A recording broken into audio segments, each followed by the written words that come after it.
Okay, so karibuni tena. Um, I understand nimeongea vitu vingi na panawezekana pana maswali mengi, lakini naomba nipitishe entered waiting room view. Naomba niwapitishe kwenye hizi slide kidogo mpaka kipengele ambacho nilikuwa nimelenga, alafu tutaweza kuendelea na session ya maswali. Session ya maswali huwa naipenda sana na najua huwa inakuwa nzuri sana, lakini naomba tuendelee na hii historia. Kwa hiyo baada ya hapo uh, tukaingia kipindi ambacho tukaingia kwenye kipindi ambacho tukawa tunatumia ile gold standard, sawa.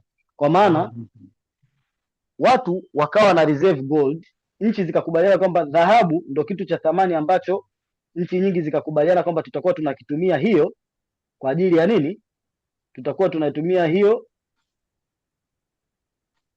kwa ajili ya, tukaingia kwenye kipindi ambacho tukakubaliana kwamba tutakuwa tunatumia dhahabu kama moja ya means of exchange. Kwa ile precious metal ya dhahabu ile ndio tukawa tumekubaliana kwamba hii ndio kitu chenye thamani ambacho sisi tuna uwezo wa kukitumia kwa ajili ya kubadilishana, si ndio? Kwa hiyo ili utengeneze noti, kumbuka nimetoka kwenye kile kipindi nimekwambia wakawa wanatumia zile karatasi kutoka kwa wafua vyuma, wanapeleka dhahabu kwa mfua dhahabu, alafu yule mfua dhahabu anawapa karatasi inayo ile kielelezo cha umiliki, sawa. Sasa zile karatasi ndizo zilizaa noti, sawa, ndizo zilizaa hizi tunazoziona noti za leo. Kwa hiyo hicho kipindi, na maana baada ya hicho kipindi watu wakaja kuestablish ndo benki zilivyozaliwa. Kumbuka pale kwa mfua dhahabu walipokuwa wanaenda kuhifadhi zile dhahabu zao, ilikuwa ni kama benki inavyofanya kazi. Unaenda unahifadhi hela zako, unaambiwa bwana una account na shilingi fulani, wewe una karatasi inayokuonyesha kwamba wewe una account na shilingi fulani, lakini hizo hela wala hutembei nazo, haunazo hapo ulipo, si ndio? Kwa mifumo ya benki ndio ilizaliwa kwa staili fulani kama hii, sawa. Sasa kwa hiyo baadaye wakaja wakakubaliana kwamba kama tutakuwa tuna benki na hizi benki zinahifadhi dhahabu na hizi dhahabu tunazitengenezea karatasi, basi hivi vikaratasi tuziite noti, na ili nchi iweze kuzalisha hizi noti inabidi itafute nini? Itafute dhahabu kwanza, alafu ithaminishe hizo dhahabu zina thamani gani, alafu wachapishe noti zinazoendana na hiyo thamani ya hiyo dhahabu. Kwa hiyo ni kama vile wakawa wameshikamanisha thamani ya noti na thamani ya nini? Ya dhahabu. Lakini ile noti, ile karatasi yenyewe ni karatasi tu, haina thamani, ni karatasi, thamani yake ni ndogo sana, lakini ikapewa nguvu ya manunuzi kutokana na kiasi cha dhahabu kilichopo kwenye nchi husika, sawa. Kwa hiyo inakuwa ni kama inakupa umiliki fulani wa kitu fulani cha thamani ambacho kimehifadhiwa na nchi husika, na hiyo ndo mifumo mpaka leo tunaitumia. Mnavyoona noti zinachapishwa, benki kuu inasema labda wamechapisha noti mpya, si ndio? Hiyo inamaanisha kabla hawajachapisha lazima kuwe na underlying asset, lazima kuwe na asset fulani ambayo iko chini, na wao watazalisha kiasi cha noti kinachoendana na thamani ya hiyo asset husika, sawa. Hivyo ndivyo wanavyofanya, hivyo ndivyo mifumo ilivyo, sawa. Kwa hiyo tukapita hichi kipindi cha gold standard, ambapo gold ndio ilikuwa asset iliyokubalika, kwamba ukihifadhi gold, ukiwa na gold ukihifadhi, basi unakuwa na uwezo wa kutengeneza pesa ama noti za thamani kuendana na hiyo gold. Kwa hiyo nchi iliyokuwa na gold nyingi zaidi ndio iliyokuwa inaonekana ina pesa nyingi zaidi, kwa thamani ya pesa yake ilikuwa inapanda zaidi. Baada ya hapo tukaingia kwenye kipindi ambacho tunaita Bretton Woods Agreement. Baada ya vita ya pili sasa hivi. Kumbuka hapa kuna vita ya pili ilipita 36 mpaka 44, hapa katikati kuna vita ya pili ilikuwepo hapa, vita ya pili ya dunia. Sasa vita ya pili ya dunia ilivyotokea, kuna kitu kimoja kilitokea. Hapa ndipo the rise of America as a great power ilianzishwa hapa. Baada ya vita ya pili kilitokea nini? Nchi Ujerumani pamoja na nchi za Uingereza na washirika wake walikuwa wako vitani. Bahati nzuri ama mbaya, mheshimiwa wa Marekani yeye hakushiriki kwenye hivi vita moja kwa moja. Kwa hiyo yeye alichokifanya, wakati wenzake wako vitani, yeye akawa anaendelea na uzalishaji. Kumbuka watu wakiwa vitani lazima wahitaji vyakula, lazima wahitaji silaha, hizo ni basic needs za vita. Kwa hiyo yeye akawa anauza silaha, akawa anauza na nini? Na vyakula. Jamani, kuna watu waga wajui kwamba Marekani analima, lakini Marekani ni miongoni mwa nchi zinazolima sana na zinafanya uzalishaji sana. Na ukisikia mkulima Marekani ni mkulima haswa na anazalisha hasa. Kwa hiyo ikamsababisha Marekani akawa na uwezo wa kukuza uchumi wake haraka sana kipindi kile cha vita. Sasa nikukumbusha hapo, tumetoka kwenye kipindi cha gold standard. Kila nchi ilikuwa inajua kwamba ukiwa na dhahabu wewe ni tajiri. Kwa Marekani yeye wakati anauza hizi bidhaa zake akawa anaziuza kwa nini? Kwa dhahabu, kwamba nyie leteni dhahabu, mimi niwape chakula, leteni dhahabu niwape silaha, nyie endeleeni na vita. Sawa? Kwa hiyo yeye akawa anakusanya zile dhahabu, anawapa watu chakula na silaha, watu wanaendelea kupigana mpaka vita kuja kuisha. Tukajikuta kwamba nchi zote zile zilizokuwa ndo zenye nguvu alafu zilikuwa ziko vitani zikajikuta zimehamisha nguvu yake yote, kwa maana dhahabu zao zote asilimia kubwa wamezipeleka wapi? Marekani, kwa sababu walikuwa na shida ya nini? Ya kununua chakula na silaha. Kwa hiyo akajikuta kwamba Marekani ana reserve ya dhahabu kubwa sana duniani kushinda nchi zingine. Sawa? Sasa kumbuka kwamba tumetoka kwenye kipindi cha gold standard, kwamba ili uweze kuchapisha noti ukuze uchumi wako lazima uwe na underlying asset, na walikubaliana kwamba asset itakayotumika ni nini? Ni dhahabu. Kipindi hichi dhahabu nyingi iko wapi? Marekani. Nchi zingine hazina dhahabu. Kwa hiyo tunafanyaje? Hizi nchi zingine haziwezi kuchapisha hela mpaka zianze kuchimba upya, zitafute hiyo dhahabu ndio ziweze kuchapisha. Marekani anayo dhahabu kwenye reserve yake, kwa sababu yeye alikuwa anazikusanya kutoka kwenye nchi zingine. Kwa hiyo kilichotokea ni kwamba kwenye hii Bretton Woods Agreement Marekani akawaambia, kuliko yenyewe mtu na umaskini, mimi kwa sababu ndo mwenye dhahabu, nitakachokifanya nitatengeneza hela yangu United States dollar, nitaitengeneza kwa wingi kutokana na thamani ya dhahabu yote niliyokuwa nayo. Kwa hiyo kutakuwa kuna dola nyingi sana nitazitengeneza, alafu nyie badala ya kuhifadhi dhahabu, sasa nyie kuanzia leo acheni kuhifadhi dhahabu, nyie anzeni kuhifadhi nini? Anzeni kuhifadhi dola. Sawa? Mkiwa mnahifadhi dola, mimi ninazizalisha dola kwa sababu ndo mwenye dhahabu. Nyie chukueni dola yangu, hii dola yangu ndo nyie mtakuwa mnaziweka kwenye benki zenu, alafu mnatumia kiasi cha dola, thamani sawa sawa na hicho kiasi cha dola mlizoko nazo, ndo mtachapisha nini? Noti zenu. Kwa hiyo noti zenu mtachapisha kiasi ambacho kitakuwa na thamani sawa sawa na kiasi cha dola ulicho nacho. Na huu mfumo umekuwepo, nchi nyingi tumekuwa tukizitumia, hata hapa Tanzania tulikuwa tunatumia huo mfumo. Tunakuwa na kiasi cha dola kwenye reserve, alafu tunachapisha Tanzania shillings zinazoendana na hiyo. Kwa underlying asset inayoshikilia Tanzania shillings inakuwa ni ile dola. Sawa?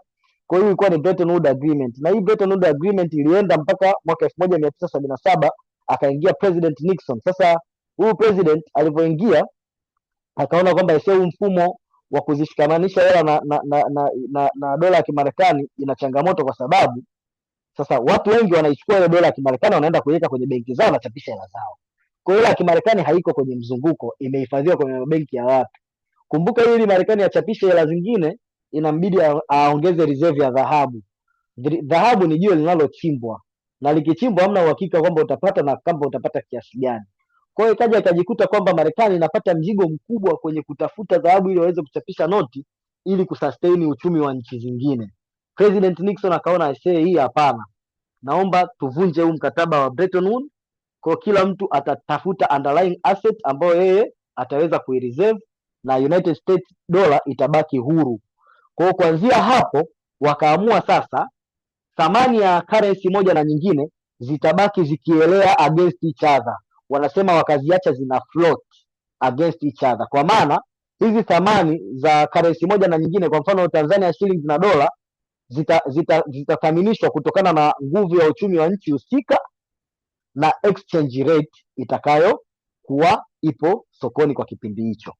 Kwa thamani hii ya dola kwa mfumo wa Kitanzania itaathiriwa na hiyo exchange rate, ambapo exchange rate inaathiriwa na uchumi wa nchi husika. Kwa mfano dola, uchumi wa Marekani ukipanda wakati wa Mtanzania umebaki normal, haujapanda, ina maana tunategemea kwetu sisi dola moja ipande thamani, ianze kuuzwa bei ghali sana. Ikitokea uchumi wa Tanzania umepanda alafu uchumi wa Marekani haujapanda, umebaki pale pale, ina maana bei ya dola itaenda ikifanya nini? Ikipungua. Na hiyo ndo maana ya kusema nini? Wameziacha zina float against each other. Kwa hiyo thamani ya pesa moja na pesa nyingine ikawa inategemeana na uchumi wa nchi moja na nchi nyingine.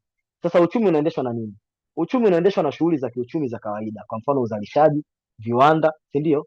Transport, sawa, masuala ya usafiri, sawa, tourism na shughuli mbalimbali za kiuchumi huwa zinaendesha uchumi.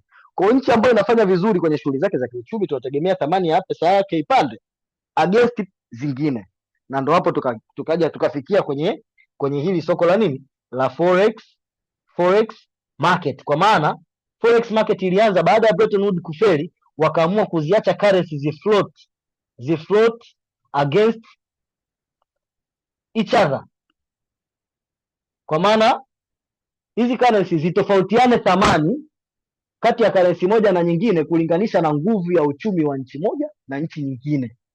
Sawa? Kwa hiyo zikawa zimebaki hivyo, na hapo nikazaliwa kitu kinaitwa exchange rate, na kutokana na hii exchange rate tukawa tuna uwezo wa kubadilishana. Sasa tukawa tuna uwezo wa kujua kabisa, nikiwa na Tanzania shillings ikatokea kwamba nimedondoka pale China ninahitaji yuan, basi nitaweza kubadilisha Tanzania shilingi yangu kwenda kwenye yuan, kwa sababu najua kwamba yuan moja ni sawasawa na Tanzania shilingi kiasi fulani. Hapo tukazaliwa hili soko linaitwa nini? Forex market. Kwa kiufupi, hiyo ndio historia ya forex market. Tulitokea kuanzia kwenye barter trade, na lengo letu lilikuwa ni moja tu, kutafuta mfumo ambao utakuwa na uwezo wa kubadilishana vitu kwa thamani zinazowiana na thamani zinazoendana, na ikawa iko fair bila kumdhulumu mtu yoyote katika hii trading inayotokea, kwa maana kati ya mnunuzi na muuzaji. Mpaka hapo naomba niulize swali kama kuna swali lolote.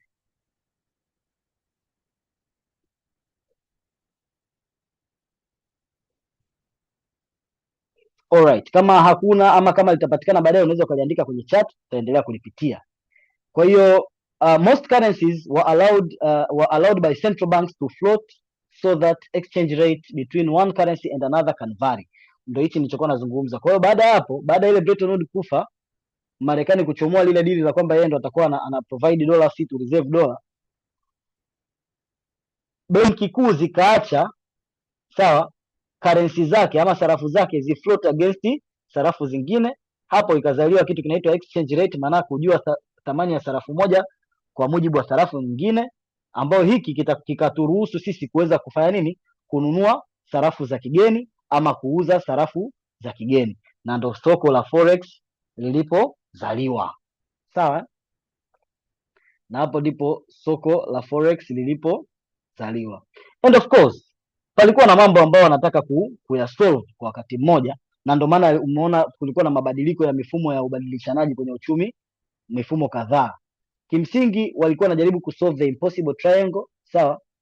Kwa maana kwamba wanataka monetary policy, exchange rate stability pamoja na free capital mobility vitokee kwa wakati mmoja, kitu ambacho hakikuwa kirahisi, na ndio maana mnaona walikuwa na testi mifumo kadha wa kadha. Na hata sasa hivi, kumbuka sasa hivi tuko kwenye mfumo gani sasa? Tuko kwenye mfumo tunatumia nini? Tunatumia kitu kinaitwa fiat money. Fiat money. Fiat maana yake nini?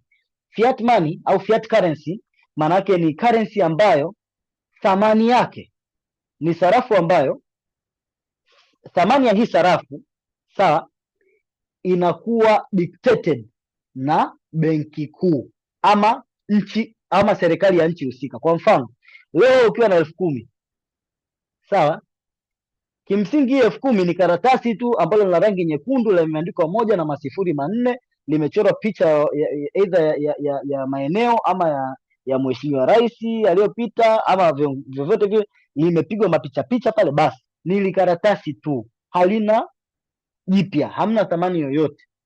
Lakini ni nani anayeipa ile 10,000 thamani? Anayeipa 10,000 thamani kimanunuzi ni benki, ni serikali ya nchi husika. Kwa mfano kama ni 10,000 tunaiongelea, maana yake serikali ya Tanzania ndio inayoipa hii 10,000 nini? Thamani. Sawa?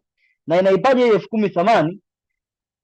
By decree, kwa maamuzi. Tunasema inaipa thamani kwa maamuzi, kwamba leo serikali inaenda inaamua kwamba kuanzia leo shilingi 10,000 ukienda sokoni iwe na nguvu ya manunuzi kiasi fulani. Kwa mfano unavyosema 10,000, miaka kadhaa iliyopita ulikuwa unaenda kununua mafuta unapata karibu lita 9 ama lita 8. Leo ukienda na 10,000 kununua mafuta unapata lita 3 kasoro. Sawa? Walioamua hilo ni nani? Thamani ya 10,000 imedepreciate, na walioamua ni serikali yetu kuu. Kwa kupitia nini? Kwa kupitia benki yake kuu, ndio wanayoipa thamani hela. Na hii hela haipewi thamani kwa kubuni, inapewa thamani kutokana na hali ya uchumi inavyokwenda. Sawa? Kutokana na hali ya uchumi inavyokwenda, na hapo ndo unakutana na vitu kama inflation, kwa maana mfumuko wa bei, na depression ambao ni kushuka kwa bei. na hii inategemea na mko kwenye sehemu gani kwenye uchumi. Kumbuka uchumi huwa haukui straight, sawa? Uchumi huwa hauendi moja kwa moja, uchumi huwa unaenda ukioscillate, sawa? Uchumi huwa unaenda hivi, kwa maana kuna muda mnakuwa mko kwenye ongezeko la uchumi, kuna muda ongezeko la uchumi linakuwa liko kwa kasi sana, mnakuwa mmefika peak, na hapa peak hapa ndo tunasema economic nini, hapa tunasema huko kwenye inflation, I mean kwenye hili neno nimelisahau, lakini hapa mnakuwa mko kwenye ongezeko la uchumi, mtafika mpaka juu kwenye peak ambapo uchumi umeongezeka kwa kasi sana, kwa haraka sana, kwa lazima upumzike, otherwise utabana out. Itafika siku mtashangaa uchumi umepanda kiasi kwamba watu wanashindwa kuafford nini, kununua vitu. Kwa hiyo lazima kwanza urudi kidogo, tuingie kwenye recession kidogo, tutafika kwenye trough, afu ndo tutapanda tena, na hivi ndivyo uchumi unavyo move, sawa? Kwa hiyo ndio historia ya hili soko. Kwa hiyo kwenye hili soko hatu trade currency moja moja, tuna trade currency in form of pair, kwa sababu tumekumbuka hapo kwamba central bank ziliacha hizi currencies zi float against each other. Kwa hiyo USD anaweza kufloat against nani? JPY, kwa maana pakawa na thamani ya exchange rate ya USD in terms of JPY, kwa maana kwamba ukisema hivyo ni kila USD moja inakuwa ni sawa sawa na shilingi ngapi katika ukiconvert kwenda kwenye JPY, sawa? Na hicho ndicho tunachokitrade. Kwa hiyo tukiwa tuna trade pair, tuna trade currency zikiwa ziko katika mfumo wa pair. Kwa hiyo hizi tunaziita currency pairs, sawa? Na kwenye currency pair huwa hizi pair lazima kuna ya kwanza itakuwa imeandikwa mwanzo na ya pili itakuwa imefuata, sawa? Hii iliyoandikwa mwanzoni hii tunaita base currency, na hii iliyoandikwa mwishoni tunaita quote currency, sawa? Quote currency. Sasa base currency ni currency aina gani? Base currency baada ya forex kuzaliwa, je, gold still inatumika kuthaminisha fedha, na bei ya gold inaafektiwa vipi na soko kama tunaangalia uchumi wa nchi? Okay, sawa, naomba nirudi kwenye hilo swali nikimaliza hii concept ya currency pair, sawa? Kwa hiyo kwenye forex lazima tu trade currency pair, na niliwaambia ni kwamba forex ni trading, kwa maana trading lazima kuwe kuna mabadilishano ya kitu na kitu, lazima kuwe kuna kuuza na kununua, na unapouza lazima upeleke kitu, sawa, ili wewe ulipwe kitu kingine, na unaponunua lazima upeleke kitu ili upewe kitu kingine, sawa? Kwa hiyo unapokuwa una trade currency, yani unazitrade hizi sarafu, lazima utakuwa una trade sarafu moja ili upewe, unauza sarafu moja ili upewe nyingine, au unanunua sarafu moja kwa kuuza nyingine, sawa? Na ndio maana kwenye kutrade lazima tutrade currency pair na tutrade currency moja moja, sawa? Okay, so kwenye currency pair huwa ziko vitu viwili. Kwa kama ni vitu viwili, cha kwanza lazima kitaandikwa mwanzo, cha pili kitaandikwa mwisho. Hichi cha mwanzo ni base currency na hichi cha mwisho ni nini? Ni quote currency. Kwa mfano ukiwa kwenye soko kabonyeza buy, maana yake una buy nini? What are you buying? Lazima ujiulize. Niko kwenye pair, niko kwenye chart ambayo inaonyesha mabadiliko ya bei ya USD JPY na nimeenda kununua. Sasa lazima ujiulize, ninapobonyeza nunua, nanunua nini? Ukibonyeza nunua, maana yake unanunua USD kwa kutumia nini? Kwa kutumia JPY, kwa maana unanunua kile kilichopo kwenye base currency, kile kilichotangulia mbele. Kwa mfano kama ni euro USD, ukibonyeza buy unanunua hii euro kwa kutumia nini? Dola. Kwa hiyo ni sawa sana umeenda na dola kwenye bureau de change, alafu kaambia nataka nikupe hizi dola kadhaa, nipe thamani sawa sawa ya hizi dola za euro, nipe euro thamani sawa sawa ya hizi dola. Ndio unachokifanya. Na ukisema una sell, ukisema unauza, unachokiuza ni nini? Unauza hii base currency. Kumbuka order, tumesema order unaweza kuingia order za aina mbili tu, ni either unanunua ama unauza. Kwa hiyo ukinunua unanunua hiyo base currency, na ukiuza unauza hiyo base currency. Kwa hiyo utauza gold, utauza USD ili upewe nini? Ili upewe JPY. Na hicho ndivyo tunavyo trade. Sawa? Na ukiona pia imeandikwa USD JPY, maana yake ni nini? Maana yake ni kwamba 1 USD ni sawa sawa na kiasi fulani cha JPY, Japanese yen. Au umeona pia imeandikwa euro USD, maana yake ni kwamba 1 euro ni sawasawa na kiasi fulani cha USD. Sasa ukiwa kwenye chart unaviona wapi hivi viasi? Naomba nimalizie hapo alafu nijibu swali. Ukiwa kwenye chart hicho kiasi unakiona wapi jamani? Chart tunayoitrade, ngoja ni share screen nzima alafu ni chart tunayoitrade jamani, okay. Okay. Naomba ieleweke kwamba chati ambayo tunaitrade huwa ni graph, sawa? Hii ni graph kama graph zingine. Naelewa kuna watu ambao tunazikumbuka graph tangu tunasoma huko O level manini, sawa? Hii ni graph tunaoenda kuitrade, sawa? Na hii graph ikoje? Hii graph kama ilivyo graph zingine zote, graph huwa ina pande mbili. Ina upande wa x axis na y axis, ina upande huu na upande huu, sawa? Huu upande wa y tunachokiona hapa ni mabadiliko ya buy, ni mabadiliko ya bei, change in price. Na upande huu wa pembeni tunachokiona hapa ni change in time, sawa?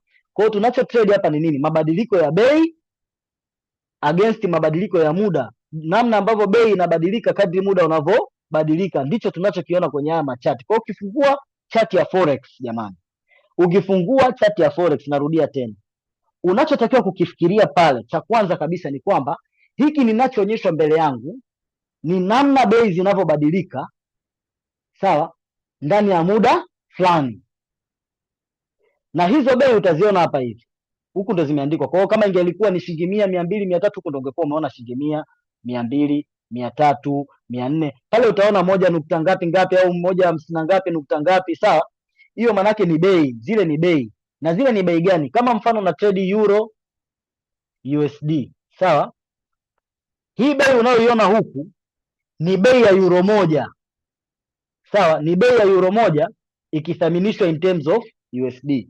Kwa maana 1 euro moja itakuwa ni sawasawa na price ambayo itakuwa inasomeka hapa graph ilipo. Kwa mfano unaweza kuta graph sasa hivi inachora iko sehemu hii, sawa? Ukija hapa pembeni ukisoma utakutana na bei. Kwa hiyo hii bei unayoiona hapa pembeni maana yake ni nini? Hiyo ni bei ya euro moja kwa muda huu sasa hivi. Ikitokea sasa hivi muda huu, dakika hii, sekunde hii, umeamua kununua euro moja ni sawasawa na USD kadhaa. Kwa hiyo inabidi uwe na hicho kiasi cha USD ili upate euro moja. Sasa naomba nijibu swali. Kuna swali hapa anauliza, anauliza kuhusu ile slide zilizopita pale kwamba baada ya forex kuzaliwa, sawa, gold still inatumika kuthaminisha fedha? Jibu ni ndio. Kuna baadhi ya nchi sasa hivi kilichotokea ni nini? Kila nchi inatafuta asset, kitu chenye thamani duniani ambacho hiyo nchi inaweza ikaitumia hiyo asset kama reserve. Kwa ili benki yoyote ichapishe fedha, kwa mfano benki ya Tanzania ili ichapishe shillings za ziada, lazima pawe na kitu cha thamani ambacho hii benki ya Tanzania itakuwa nacho, alafu itaenda itakiweka kwenye reserve, alafu itachapisha Tanzania shillings sawa na kile kitu cha thamani. Kila nchi sasa inaangalia, kitu gani sisi cha thamani ambacho tuna uwezo wa kukipata? Na tunaposema cha thamani ni nini? Tunaposema cha thamani ni kitu ambacho ukikileta duniani kwa wadau wa dunia leo, kila mtu atakuwa yuko tayari kukilipia. Hautakuwa na, yani sio kitu ambacho inakuhitaji uende sokoni, ukae sokoni muda mrefu ili kupata mteja wa kukinunua. Maanake asset ambayo ina thamani na iko liquid. Jana niliongelea neno liquidity. Nikasema liquidity ni uwezo wa kubadilisha asset kwenda kuwa pesa. Asset ambayo inauzika kirahisi tunasema ina high liquidity. Sawa? Kwa lazima serikali husika itafute asset ambayo moja iwe na thamani, mbili iwe na uwezo wa kupreserviwa, ya kuhifadhiwa, alafu tatu iwe ni asset ambayo ukitangaza kuiuza unapata mteja haraka na kwa thamani na kwa bei nzuri. Kwa hiyo wao nchi yenyewe itachagua ni asset gani itataka kuweka. Kwa hiyo zipo nchi ambazo bado zinatumia gold kama reserve na ni nyingi, kwa sababu gold ni kitu ambacho kinapanda thamani siku zote. Na hii umeuliza kwamba bei ya gold inaafektiwa vipi na soko kama tunaangalia uchumi wa nchi sasa. Sasa bei ya gold inaafektiwa kwa namna hii jamani. Gold ni asset ambayo kihistoria, kumbuka gold inachimbwa jamani. Gold haizalishwi kokote, tofauti hata na diamond. Diamond siku hizi ina uwezo wa kuzalishwa maabara, sawa? Wanachukua graphite wanaizalisha maabara. Lakini gold ni jiwe ambalo ili ulipate lazima ukalichimbe, ulitafute ardhini. Kwa sababu hiyo gold huwa siku zote iko scarce. Na kumbukeni jana tuliongelea masuala ya demand and supply. Kitu kikiwa kwa wingi, kina supply ikiwa kubwa, manake demand inakuwa ndogo, bei inakuwa ndogo. Lakini kama supply ikiwa ni ndogo, demand inakuwa kubwa, sawa? Kwa hiyo kwa hiyo bei inapanda. Sasa haya mawe ya dhahabu jamani, ni mawe yanayochimbwa, hayauzwi mahali, hayatengenezi maabara. Kwa hiyo upatikanaji wake unakuta watu wanapata kajiwe kadogo, gramu moja, gramu tano, gramu ngapi, lakini kinaenda kuwa na thamani kubwa. Sawa, ni kwa sababu ya uchache wa dhahabu duniani. Sawa, ndio inayofanya hili jiwe la dhahabu siku zote, yani ni linapatikana kwa uchache na bado linahitajika kwa wingi. Kwa hiyo siku zote huwa linapanda tu thamani, na hata ukiangalia kwenye grafu ambazo kwenye hizi chart ambazo tunazitrade hizi, ukiangalia kwenye hizi chart, nashangaa kwa nini inanikatalia, nataka niwafungulie chart hapa. Kwenye chart ambazo tunazitrade, ukiangalia vizuri utagundua kwamba utagundua kwamba hizi chart tunazo zitrade hizi zinatuonyesha hali halisi. Kwa maana ukitrade chart ya gold utagundua kwamba yenyewe pia inakuonyesha nini, hali halisi, kwamba dhahabu, ngoja ni stop sharing kwanza, ni upeleke kwenye chat, kwamba dhahabu inaenda ikipanda nini, ikipanda thamani. Nadhani nimejibu swali lako Levis, naomba unisaidie.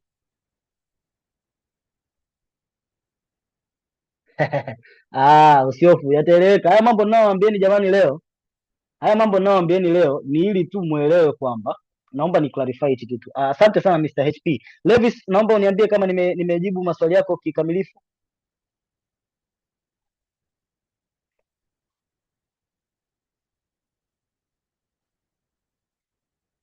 Levis. Okay.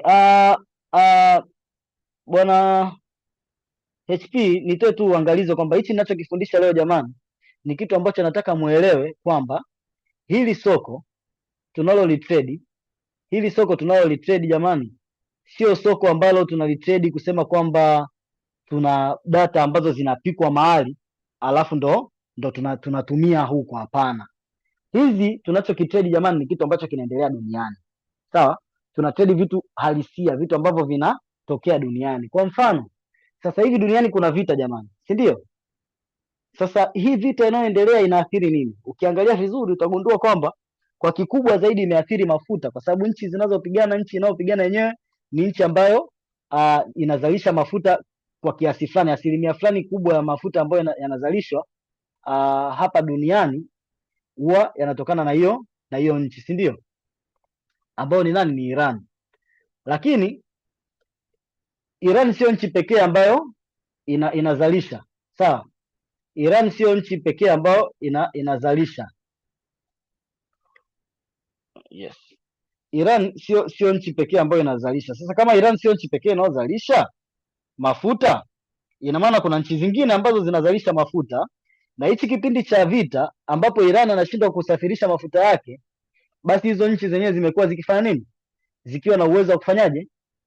Wa kuuza. Moja ya hizo nchi ni nini? Ni Canada. Kwa hiyo tunategemea kwamba Canada kwa hichi kipindi ambacho vita imekuwa ikitokea, tunategemea tuone kwamba Canada yeye alikuwa na fursa ya kuuza mafuta, kwa sababu mafuta yanayouzwa kule Middle East asilimia kubwa hayawezi kusafirishwa. Kwa kama hayawezi kusafirishwa, maanake tunategemea Canada atake advantage, kwa sababu yeye naye anazalisha na upande wake hauna ngedembwe, atake advantage yeye auze mafuta. Kwa hiyo kama akitaka advantage akiuza mafuta, okay, akipata advantage ya kuuza mafuta, manake uchumi wake yeye, kwa sababu kumbuka, akiuza mafuta manake watu wananunua kutoka kwake. Kwa kama watu wananunua mafuta kutoka kwake, tunategemea uchumi wake yeye ufanye nini? Uende ukipanda. Sasa kama uchumi wake Canada unapanda kwa sababu anauza mafuta sana sasa hivi, kwa sababu wauzaji wenzake wako kwenye vita, tunategemea nini? Tunategemea kwamba anapouza analipwa. Akilipwa manake uchumi wake unaimarika. Uchumi wake ukiimarika, manake thamani ya sarafu yake ambayo ni Canadian dollar inaenda ikipanda, si ndio? Kwa kama thamani ya Canadian dollar inaenda kupanda, sisi kama matrader tunahitaji kile ambacho kinaenda kupanda thamani ndo tukishikilie. Na ndio maana hapo ukiangalia, hii ni chart inaonyesha Canadian dollar against Japanese yen. Sawa, kumbuka nilikwambia ukibonyeza buy unanunua Canadian dollar, unanunua kile kilichokaa mbele kwenye base currency. Sawa, kumbuka hii ni kadi hii ni kadi nini? Kadi JPY. Kwa ukinunua, ukisema na buy, maanake unakuwa umebuy Ukisema una buy, maana yake unakuwa umeibuy hiyo kadi, umenunua kadi umekaa nayo. Hii ni kadi JPY, sawa? Ukisema una buy, maana yake umenunua kadi umekaa nayo. Ukisema una sell, maana yake umeiuza kadi, umeiachia, sawa? Sasa ujiulize sasa hivi kwenye kipindi hichi ulicho nacho, unatakiwa ukae na kadi uinunue ukae nayo au uiuze? Sababu zako za kuinunua kukaa nayo inatakiwa ziwe kwamba kwa mujibu wa tafiti uliofanya unahisi kwamba Canadian dollar ina uwezo wa kwenda kupanda thamani. Kwa hiyo utainunua ikiwa na thamani ndogo hapa chini ili ukae nayo, na itakapokuja kupanda thamani hapa juu uweze kuiuza. Sasa naomba uangalie hapa pembeni. Ukiangalia huku pembeni utaona kuna bei, na hizi bei hapa juu amekuambia kabisa, amezitaja kwa mfumo wa nini, wa JPY. Kwa hiyo maana yake hapa ni nini? Sasa hivi soko liko hapa, let's say lina trade let's say kwenye bei ya 117.00. Kwa maana yake ni nini? Kwa muda huu sasa hivi Canadian dollar moja ni sawasawa na 117.00 Japanese yen, ndo maana ya hii. Kwa hiyo nikisema nina buy, maana yake nitaibai Canadian dollar moja katika bei 1.1700 ya JPY. Hiyo ndo bei ambayo nitalipia, sawa? Kwa mfano mtu aliyobuy hapa chini, kwa mfano mtu ambaye siku hii alilikuta soko liko hapa, akaamua akanunua Canadian dollar ikiwa na thamani ya 114.00, alafu hapa ilipofika hapa juu akaamua kuiuza ikiwa na thamani ya 1.1700. Tofauti, difference ya bei yake ya kuuza ambayo ni hii ya chini ambayo ni kubwa na bei yake ya kununua ambayo ni dogo, hii tofauti iliyoko hapa ndio kiasi cha pesa ambacho yeye amefanya nini, amekitengeneza, sawa? Hiyo tofauti ndio kiasi cha pesa ambacho yeye amekitengeneza. Sasa wakati tunaingia trade, kuna mambo ambayo lazima tutayaona. Kwa lengo langu la somo la leo ilikuwa ni nini? Lengo langu la somo la leo ilikuwa ni kwamba muweze kuelewa kwamba kitu tunachokifanya hapa, tunachokisoma hapa kinaendana kabisa na shughuli ambazo zinaendelea huko duniani. Kwa hiyo hii sio betting, sawa? Hapa hatubeti. Hapa tunachambua taarifa za kiuchumi za nchi moja moja ili kuweza kujua kama uchumi wa hiyo nchi inapanda ama uchumi wa hiyo nchi unashuka. Sasa tukisema unapanda ama unashuka, lazima tuwe tuna point of reference, tuna mahali tunalinganishia. Kwa hiyo utachukua uchumi wa nchi moja utalinganisha na uchumi wa nchi nyingine, utajua uchumi wa US wa United States sasa hivi unakuwa sana kulinganisha na uchumi wa Japan. Kwa hiyo mimi nikienda kwenye pair ambayo inaitwa USD JPY, nitanunua USD kwa sababu ndio inaopanda thamani, nitauza nini, JPY. Lakini kama uchumi wa Japan ndio unaopanda alafu wa USD unashuka, manake nitaiuza USD ili ninunue nini, ili ninunue JPY. Na hiyo ndio itakuwa sababu yako ya kuingia order ya kubai au order ya kusell. Kwa nilisema kwenye hili soko tuna orders mbili tu, order ya kubai na order ya kusell. Na tunachokibai ni nini? Tunabai currency. Tunabai ile currency ambayo iko kwenye base, upande wa base kwenye currency pair, yule aliyokaa upande wa base ndio tunayenunua, na tukiuza tunamuuza huyo, sawa? Kwa hiyo utamwangalia, je, huyo aliyoko upande wa base uchumi wa nchi yake unapanda ama unashuka? Ukishaujua ndio unakuja kulinganisha na kwenye chati yako, unatafuta mahali pa kuinunulia kwenye bei ya chini, alafu unasubiri uende ukipanda ili ukaiuze kwa bei ya juu. Au kama umeikuta iko kwenye bei ya juu, maanake utaiuza hapo kwenye bei ya juu, uisubiri ishuke uende ukainunulie tena kwenye bei ya chini, kama mfanyabiashara mwingine yoyote. Na hizi currency pairs zimegawanyika katika makundi makubwa matatu. Kuna moja tunaita ni major pairs, nyingine tunaita ni cross pair, na nyingine tunaita ni minor ama exotic pair. Haya makundi matatu yamewekwa kutokana na matumizi ya hizi currency duniani. Currencies ambazo zinatumika zaidi duniani ama zile currency ambazo zinatokana na nchi strong, nchi zenye uchumi imara duniani. Kwa mfano ukiongelea nchi kama British, ukiongelea nchi kama United States of America, ukiongelea nchi kama Australia, nchi kama New Zealand, nchi kama Japan, nchi kama Europe, bara kama pale zile muunganiko wa zile nchi za Europe. Hizi ni nchi ambazo zina uchumi very strong. Sasa ikitokea moja kati ya hizi nchi zenye uchumi strong currency yake imekuwa paired na USD, kwa mfano umekutana na euro ambaye ana uchumi strong, amekuwa paired na USD, au umekutana na GBP amekuwa paired na USD, ama umekutana na New Zealand dollar amekuwa paired na USD, ama umekutana na Australian dollar amekuwa paired na USD, ama umekutana na USD amekuwa paired na JPY. Sawa, hizi currency za nchi zenye uchumi imara ama nchi zilizoendelea zikiwa paired na USD, kwenye pair yake akiwa yuko na USD, basi hiyo currency pair tunaita ni major pair. Na kama ikatokea USD amekuwa paired na currency ya nchi ambayo haijaendelea, underdeveloped country, kwa mfano Mexican peso, sawa, kwa mfano USD akutane na South African ZAR, sawa, South African rand, si ndio? Akikutana na rand, hii pair ambayo USD amekuwa paired na currency ya nchi ambayo haijaendelea, basi hizi ndo tunaziita nini? Minor ama exotic pair.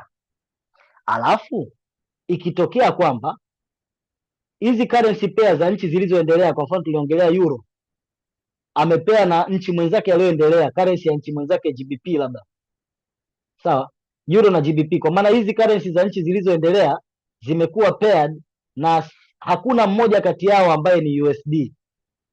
Kwa hiyo ukichukua zile nchi zilizoendelea, na naomba nizitaje tena, kuna New Zealand ambao ana NZD, New Zealand dollar, kuna Australia ambao ana Australian dollar, kuna Japan ambao ana Japanese yen, kuna British ambao ana GBP, Great British Pound, tuna Europe ambao ana euro, tuna United States mwenyewe ambao ana USD. Hapa ni 1 2 3 4 5 6 bado nani hapa? Tuna chef, huyu ni Swiss franc, sawa. Hizi nchi nilizozitaja hapa, hizi 7, hizi ndio nchi tunaziconsider kama nchi zilizoendelea. Kwa hiyo ikitokea hizi currency 6 hizi zimekuwa paired na USD, hiyo currency pair inaitwa major pair. Ikitokea hizi currency 6 zimepair with each other and none of the pair is USD, hakuna hata moja ambayo ni USD, basi hizo tunaziita cross pair. Alafu ikitokea USD amekuwa paired na currency nyingine yoyote mbali na hizi hapa tulizozitaja, basi hiyo itakuwa ni nini? Ni minor ama exotic pair. Kwa hizo ndo class 3 za currency. Na hapa tunakutana na assets nyingine ambazo tuna uwezo wa kuzitrade, na juzi niliziongelea kwenye jana niliongelea kwenye hili soko tuna uwezo wa kutrade assets mbalimbali, ikiwemo indices, ikiwemo commodities, ikiwemo na contract for difference ama CFDs. Lakini pia cryptocurrency tunaweza kuzitrade humu, tunaweza kutrade equities, tunaweza kutrade energies ama oils kwenye hili soko. Na uzuri, kila broker huwa anachagua assets ambazo anakupa wewe uweze kuzitrade, na broker tunayemtumia sisi anatupa access ya assets nyingi zaidi. Hili soko linakuwa termed kama over the counter market, na hiki kipengele kwa uzito wake naomba nikianze kesho kwa sababu hapa nikikianza sasa hivi tayari nimewapa taarifa nyingi sana, tunaweza tuka overloaded. Na kwenye group kesho nitakuwa natuma quiz ama poll questions, sio quiz exactly, ni kama poll questions, viji maswali kwa ajili ya revision ya hivi vipengele ambavyo tumevisoma leo. Kwa hiyo kwa leo tumesoma forex ni nini, tumesoma historia ya hili soko la forex, lakini pia tumesoma kuhusiana na currency ama niseme currency pair, sawa. Tumesoma kuhusiana na currency pair, lakini tumejua aina za currency pair ambazo tunaweza kuzitrade, ambazo ni major pairs, minor pairs pamoja na cross pair. Alafu pia tumeweza kujua assets mbalimbali ambazo zinatrediwa kwenye hili soko. Naomba niishie hapo kwa leo. Niishie hapo kwa leo, tusije tuka overload. Alafu hii discussion naomba tuendelee kwenye group pale. Kwenye group pale vita inayoendelea inavyoathiri. Yes, hiyo vita inavyoendelea nadhani nimeelezea kidogo inavyoathiri. Imeathiri sana kwenye upande wa bei za mafuta, na bei za mafuta zikiathirika, tunategemea zile nchi ambazo pia uchumi wake unategemea kuuza mafuta, kwa mfano kuexport mafuta, sawa.